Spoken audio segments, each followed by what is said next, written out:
se votaba? ¿Por qué pregunta? Porque usted es un jornalero, hombre. Fíjese, mírese cómo está vestido. Pues llévenselo. Es ridículo. Doctor. Fiscal. ¿Nombre? Bernardo Gutiérrez. Bernardo. ¿Edad? 40 años. ¿Oficio o abogado? Abogado, claro. ¿La propiedad dónde la tiene? En Avenida Real 245. ¿Y por quién vota? Por Juan José García.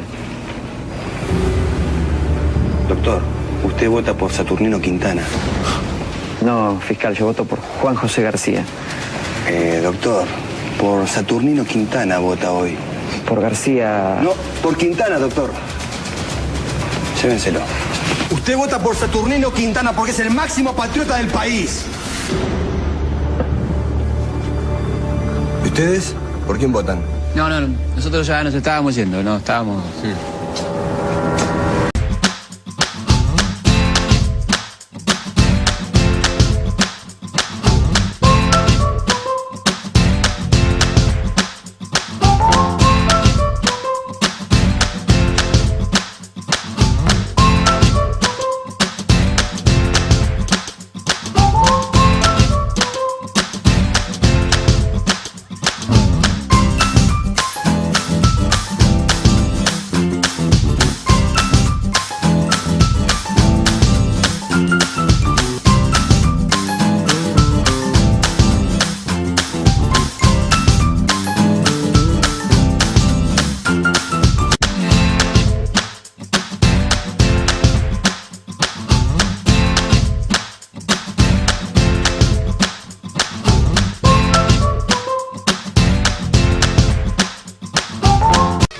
El 7 de septiembre de cada año se recuerda la promulgación del derecho al voto femenino en el Perú.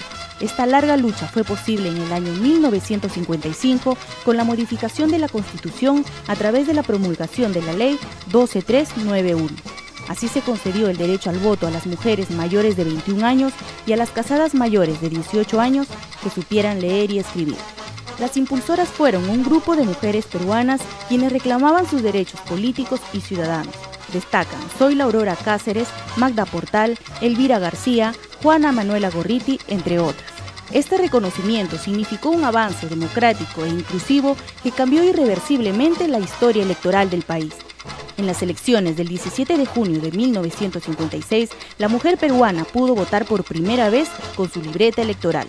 El mismo año fueron 30 mujeres que aspiraron a ocupar una curul en el Congreso, llegando a ser elegidas como diputadas Matilde Pérez Palacio, Manuela C. Billinghurst, Lola Blanco de la Rosa, Alicia Blanco Montesinos, María Mercedes Colina Lozado de Gotuso, Juana Ubillús Palacios, María Leonora Silva Silva y Carlota Ramos de Santolaya.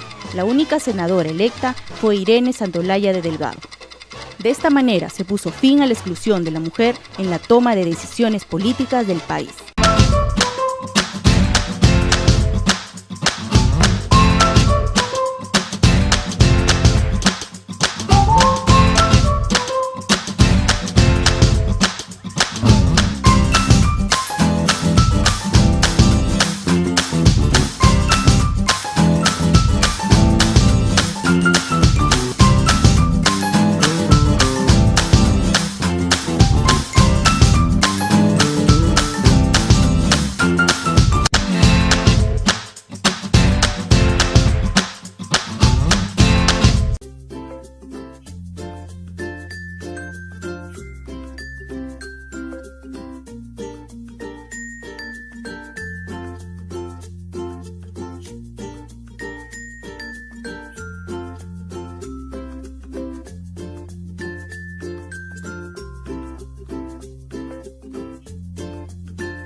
El voto ha sido desde el inicio de la República obligatorio. Lo ideal en una democracia es que los ciudadanos ejerzan el voto como un derecho.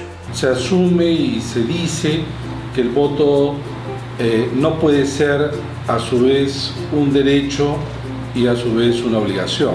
Creo que habría que hacer previamente una pregunta. ¿Nos interesa que en una elección exista una alta participación o no? Yo no creo que necesariamente eso se expresaría pues en una ola de ausentismo generalizado en elecciones, que es un poco el temor que tienen algunos. Tengo la impresión que en el Perú sí nos haríamos muchos problemas. Creo que los perdedores argumentarían que han ido poca gente a votar y estarían dispuestos a desconocer resultados. En vez de que el sistema me fuerce, me ponga una multa para que yo vaya y exprese una opinión que en realidad es forzada, ¿no? Y entramos a esa lógica del mal menor, simplemente un ciudadano dice, bueno, ninguna de estas opciones para mí es válida, y entonces dejo en manos del resto de la comunidad que decida, ¿no? O sea, para mí eso tiene consecuencias a mediano plazo que son significativas en la lógica de entender nuestra relación con la política y con la comunidad política de ciudadanos. Colombia es el país por excelencia del voto voluntario. Siempre ha sido voto voluntario. Así como en Perú siempre ha sido voto obligatorio, en Colombia siempre ha sido voluntario. Ahora, si uno toma la variable tipo de voto obligatorio voluntario, no podríamos decir necesariamente que gracias a eso Colombia tiene una mejor representación que la peruana. No podríamos afirmar eso. El tipo de voto no es una variable que puede ser determinante en la calidad de la representación. No lo es. No imagino que se produciría un enorme ausentismo en el Perú, en particular de gente, por ejemplo, en las zonas rurales, si es que el voto fuera voluntario o facultativo, ¿no? Lo que habría que ver pues, es cómo acercas, cómo se acerca el sistema al votante, ¿no? Cómo acercas el ánfora al votante, digamos, ¿no? Para que, no sé, una familia del campo no tenga pues que viajar 8 horas para llegar a votar. Si ya la tasa de ausentismo en zonas rurales es la más alta que el promedio nacional, con el voto voluntario esto bajaría de manera significativa.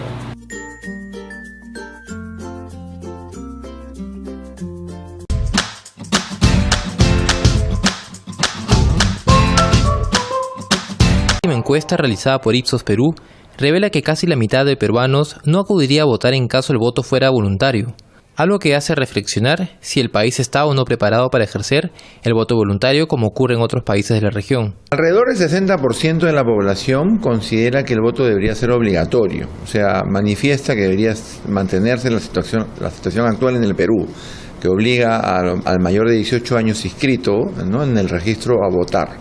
Hay un 40% que sostiene que debería ser voluntario, ¿no?, o en otra encuesta que no iría a votar, ¿no? O sea, hasta ahora mayoritariamente se podría decir que la gente manifiesta, por lo menos ante una encuesta, que el voto debe ser obligatorio.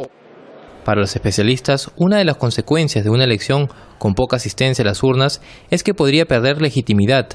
El sistema electoral peruano aún no está preparado para un presidente y un Congreso con tan poco respaldo. Podría tener una consecuencia principalmente en la legitimidad, ¿no? O sea, que un 30% de un electorado vaya a votar, un 40% me parece que son cifras bajas, ¿no? Es ahí donde el Estado tiene que tener, como te digo, de oficio, una campaña pro voto, ¿no?, pro participación. Si bien el país debería de avanzar hacia la aplicación del voto voluntario, los expertos coinciden que primero se debería de hacer una reforma del sistema político. Yo creo que si no se resuelve ese principal problema de representación, de democracia interna, de financiamiento de partidos, de promoción dentro de los partidos de nuevas generaciones, cualquier cambio que hagas no va a ser sustantivo y no va a mejorar la representación. Para los analistas, el claro ejemplo de que aún falta fortalecer los partidos políticos es el hecho de que en estas elecciones presidenciales son 19 los candidatos que pugnan por llegar a Palacio de Gobierno. Que estos altos niveles de fragmentación no son expresiones de una democracia vital, sino de una crisis partidaria. Yo soy más de la idea de que deberíamos tener menos partidos, pero reales, más que, digamos, logos que se activan cada 5 años para tratar de aventurar en una elección. Son más de 20 países en el mundo que obligan a los electores a votar. Si bien algunos no sancionan, países como el Perú, los ciudadanos reciben una sanción económica en caso no acudan a sufragar.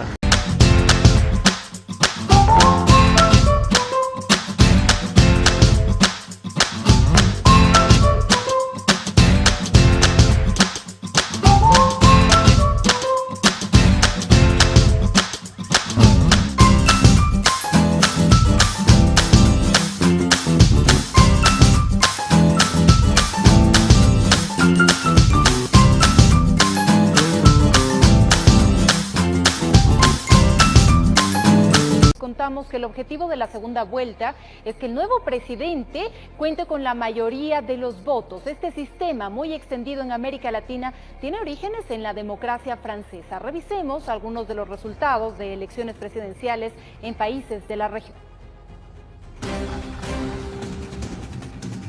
El 26 de octubre de 2014, la líder de la izquierda brasileña Dilma Rousseff, entonces presidenta, optó por la reelección y la obtuvo, ganando en segunda vuelta al candidato del Partido Socialdemócrata Aécio Neves, con el 51.64% frente al 48.36%. Con un margen más amplio, la presidencia de Uruguay se la llevó a Tabaré Vázquez, representante del Frente Amplio, el 13 de noviembre de 2014. Vázquez obtuvo el 56.62%, mientras que su rival del Partido Nacional, Luis Lacalle, alcanzó el 43.38%. El oficialismo fue el partido más votado y también se llevó la mayoría parlamentaria. ¡Hasta la victoria! ¡Siempre! En el centro del continente, en Guatemala, un país que venía saliendo de un escándalo de corrupción que sacudió los cimientos del poder político, en 2015, Jimmy Morales, un comediante y empresario neófito en el poder, obtuvo la presidencia con el 65.48%. El mandatario llegó con un discurso de renovación y cambio para el país de Centroamérica. Creo que soy el único candidato que hoy por hoy podría decir que no tiene señalamientos de vinculación con actos de corrupción. Argentina terminó con 12 años de kirchnerismo el 22 de noviembre de 2016, cuando el representante de derecha Mauricio Macri se llevó la presidencia con el 51.34% frente al 48.66% del candidato oficialista Daniel Scioli, quien era el favorito en las encuestas y de hecho ganó la primera vuelta electoral. Sin embargo, no logró superar a Macri en el balotaje. Un caso similar ocurrió en Perú. La favorita Keiko Fujimori, hija del expresidente Alberto Fujimori, logró ganar la primera vuelta de las elecciones de 2016. Sin embargo, la tendencia marcó un revés y en la segunda vuelta Fujimori perdió ante el ex banquero de Wall Street, Pedro Pablo Kuczynski, con una estrechísima diferencia, 50.12% frente a 49.88%. Informó Carolina Basante.